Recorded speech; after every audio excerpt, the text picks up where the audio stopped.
Topher Grace stars as Billy Bauer, the CEO of a social media company, in Smithereens, one of the episodes of Black Mirror that aired this past season. I'm Kevin Jacobsen of Gold Derby, and to start with, just to remind people, this is the episode where Andrew Scott plays a rideshare driver who takes an intern at Billy's company hostage, and he demands to speak with Billy. It's primarily centered around Andrew Scott's character, while your character is off at a silent retreat, you know, sort of disconnected from the rest of the world. So I'm wondering, did that actually... In more ways than one, by the way. Exactly, yes. Did that actually extend to what you received as far as the script, or was it just your part, or was it the whole thing? I mean, was I on a silent retreat when I got the script? I mean, no. Sure.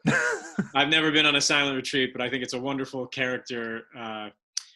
It's like a cool way to introduce a character who's essentially responsible for Smithereen is a Twitter or Facebook-like social media site or experience. And so for him to be at a silent retreat, it already tells you so much about the character kind of before you meet him. And there is also just a level of specificity to Billy here.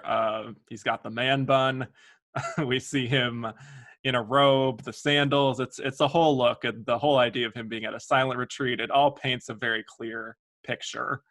Yeah, what I loved about it when I read it, and it didn't say that he had a man bun when I read it, so I got to talk to Charlie and Annabelle beforehand and kind of talk about characters like this, because I had a similar thing the year before, which is I'd done Black Klansmen, and that's a character where halfway through the movie you haven't actually met him yet, but you've heard a lot about him.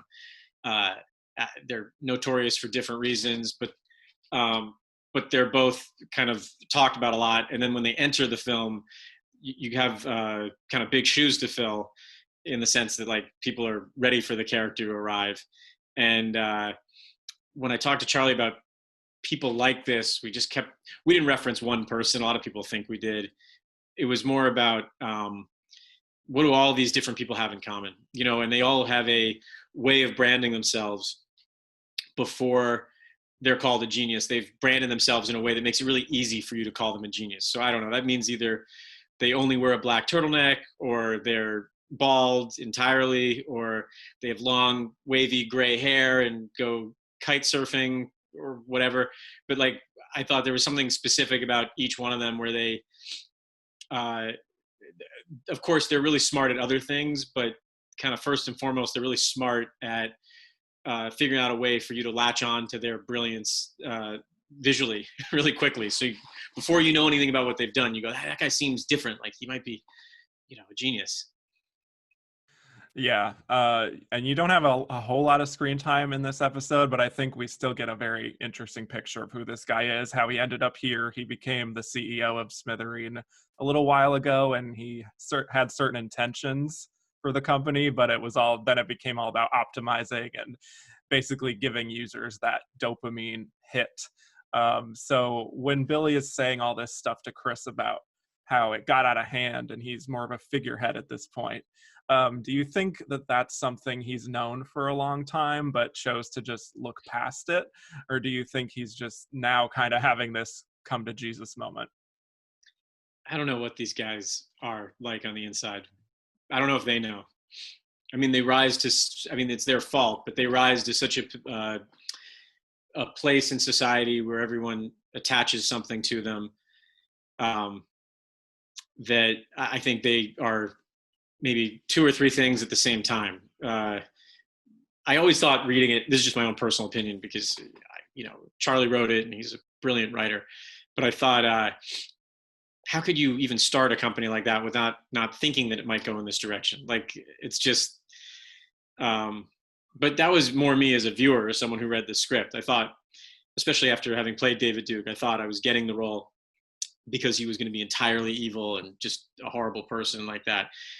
And then when I read it, I thought how smart it was for Charlie to not write it in the most obvious way possible, but to leave these shades of gray, even within the character. I thought that was really interesting because there's no, we're all dealing with this. We're all addicted to this. Like, there are people watching this right now, what we're doing on a cell phone, and hopefully not having the ending that Chris had. But we're all addicted to being on our devices. So I'm just as guilty as the character in some ways. So I also wanted to ask about phone acting. That is most of what you're doing in this. You were also, again, in BlacKkKlansman doing a lot of acting with a phone there. It's in my contract that I do at least 80% of my roles on the phone. Well, there you go. Literally phone actually, it it's in. wonderful because you do like 12 scenes in one day instead of, normally you can't get that many done. But I'll tell you, they're very different, those two projects. I mean, in many ways, but in terms of the phone work, it's not something I've ever done that much of before. For BlacKkKlansman, Spike did something I thought was brilliant, which is he built the sets back to back. I think he told John David when we were doing it that he'd done that for Inside Man for some of those tense phone calls. And so we were, really 10 feet apart for those, even though, we're supposed to be many miles apart. They put a camera on him and a camera on me, and we could, like interrupt each other, stuff you normally can't do. Normally, if on a film set, if I'm facing you and we're having a conversation over dinner or something, you'll film all my part in the morning, and then we'll break for lunch, and then they'll light your part, your side of the table, and we'll film all that, hours later. So truly, no one's ever really having a conversation. You're just kind of repeating the same thing, and they stitch together what looks like a conversation. But in this case, we really were. I've had very few experiences like that on film where and it was shot on film, by the way. It wasn't even digital. We really were talking to each other, and it made the acting better than being across from each other in some ways. In Black Mirror, it was the total opposite because I had flown to England and I saw Andrew's stuff and understood what he was doing. And then we flew to Spain, to that amazing house that was on the cliff, that all glass house. And I understood why we were doing it. It's one of the greatest settings, to come meet a character in. But it was kind of the opposite. Andrew couldn't make the trip. It was like a splinter unit that was going to do all that stuff. So they did something amazing, which is, Charlie's a great writer, but him and Annabelle are amazing producers as well. They hired an actor to come with us. They didn't have to do that. It was an expense they didn't have to incur. But what happens sometimes is the person who's in charge of the script or continuity will just kind of read the lines. They're not an actor. They'll just kind of read what the other person's saying. And this was the scenes were so heightened and tearful at some points. To have another actor there saying Andrew's lines was like, it was so wonderful of them to do, because it got me to a place where I'd seen Andrew's stuff, but I understood where we were in every second, and I'm really grateful to them for that. Yeah, that's pretty cool. I'm not sure how much you think about where a character goes from here after the fact, but what do you imagine that a character like Billy does after this kind of an incident takes place? Man, probably whatever, however bad anyone who's running one of these social media platforms feels, and yet doesn't put any restrictions on that platform. So I guess, you feel bad at a dinner party or something, you tell all your friends you feel terrible, but then you go, hey man, human nature. And I think he's probably guilty of both. Yeah, that's probably true. Until someone on a social media platform does something, then I'll think otherwise, I guess. Yeah. Well, opening it up more broadly like that, what is your relationship to social media in general? I know you have a Twitter and an Instagram, and you post semi-regularly, but not like every day like some people. Do you have any thoughts just on the role of social media in general? Sure. Well, I was very lucky that I think anyone's lucky who started an acting career before social media, because you have a different relationship with what this job is. If I've been doing 70 show and that was a time where Twitter, I guess I'd have a level of interaction with the fans that might have been unhealthy for, I was 19 when I started that show. It might have been like, we get fan mail, and then sometimes they like wouldn't give it to us. And I think that was like really smart. Like you just want to, especially at that age when you're so at the whim of what other people think and you're still looking for your own identity, to have the world be able to tell you what they think of you. And I had never acted before that. So like the answer was I probably wasn't very good. So I'm just glad no one told me, and we made a lot of episodes and I learned a lot. But I think I had to be pushed by my wife and other people to participate in social media. It's just not really my thing. I don't think there's ever like a great time to take a selfie, especially now being older and having a family. Like, when do you want to be like, hey guys, get away. Like I got to take a picture of myself. So I promised myself I'd post once a week, which I haven't even been good about. But someone convinced me that you're not even just stagnating if you're not doing social media. You're actually moving backwards.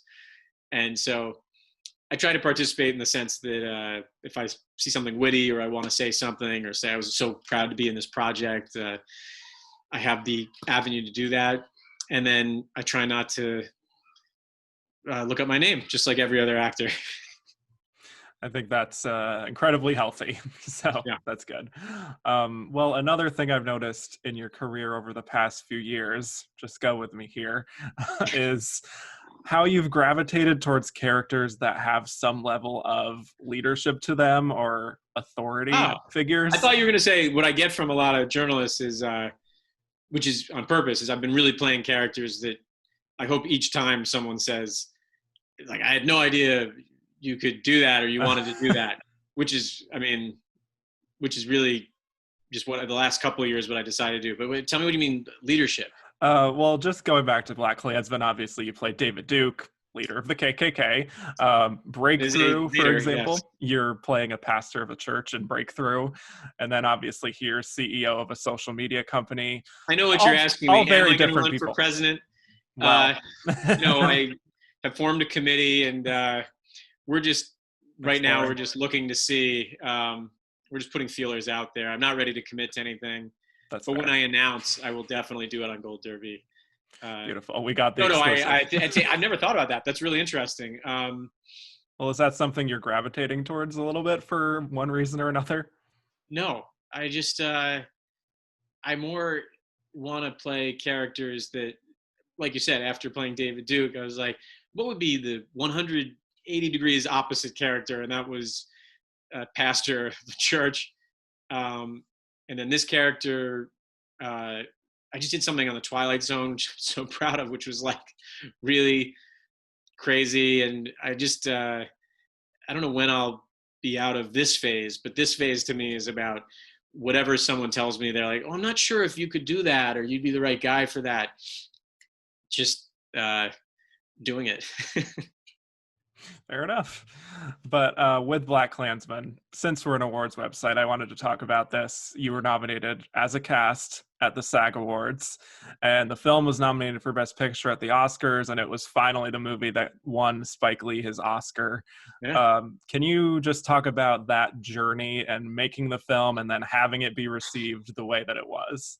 Yeah, it was wonderful. I mean, you get to be in one of those maybe once every 10 years or something if you're me. And I had a trip like that with Traffic, which was, the first film I was in. And and I'm glad I had an experience like that before Black Klansman, because I remember in Traffic, we would go to a party. Like I didn't get that we were campaigning. They just say like, hey, you got to go to this party tonight. I was like, man, there's so many parties for movies. I just had never done a film before. And that was a wild ride and, an amazing ensemble to be a part of. And this was the same thing. Difference is I think there was a feeling with Traffic because the budget was high and there were so many stars in it. There was a feeling like it'll probably go in that direction. When I read Black Klansman, I never thought it's just such a strange idea. I mean, the fact that it happened is the only thing that allows it to be a movie, right? Because if you wrote it, it's too weird to be fiction. But I guess I just wasn't sure how it was going to be received, and I was very nervous playing that character. But then when I met with Spike, I thought, this is the only director alive that I could maybe ever, that I could play this role with. And I thought he was amazing, and I thought I'll just, we'll see. And then I'd never been to Cannes before, and that experience, I happened to actually be in 2 films that were in Cannes, which was nuts. And I guess I'd heard of Cannes, but the Cannes Film Festival, if you're in that movie, I guess last year it was Once Upon a Time in Hollywood. There's every year there's that one movie, and if you're in that movie, that ride it's what I thought Hollywood was going to be before I came to Hollywood. It's like champagne and palm trees and limos and yachts, and the work is all done. You're just celebrating it, and no one has a party like Spike. It was amazing, and the reception there. And even then, still, I thought, is this maybe too European, this film? And then the way it was received, and I was just, I guess when we were making the movie, I realized that Spike had never won an Oscar, and I thought, that's insane. I mean, it's just embarrassing. And him winning was what it was all about. Like, watching him go up on that reaction he had with Samuel Jackson, it was like, that's how I felt. And then, we got to go party later that night too. He's an amazing. Have you seen The Five Bloods? I have, yes, just this weekend. He's Incredible. amazing. I mean, I just can't believe that I got to work with him. Yeah. Well, since I have you here, I would be remiss if I didn't also mention That 70s Show. Fine. I brought it up, man. Come on. Well, that's true. That's true, actually. It was a big show for me and my family growing up, and growing up where? In Connecticut, where you also Connecticut, where we both grew up. That's right. Yeah, love that. But that dynamic you had with the cast, I think it was pretty special. And so many of you guys have also had such interesting careers after the fact. And now that it's been a little bit since the show ended, somewhere around 15 years ago, do you have any kind of perspective now that you're not in the whirlwind of making the show and all of that? Perspective just on what made it work so well and how it really resonated with people? Oh, well, thank you, first of all.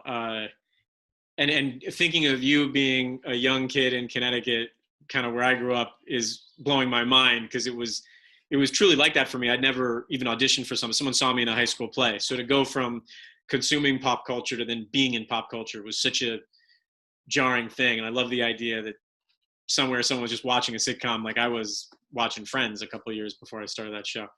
And yes, I have so much more perspective than I did at the time. You kind of even know it's impossible to have perspective, especially if you've never acted before. You're just trying to get through doing it. And I'm really glad that the show wasn't canceled. I mean, I really worked hard to hold up my end of it. And I'm just glad I didn't ruin it by having no experience.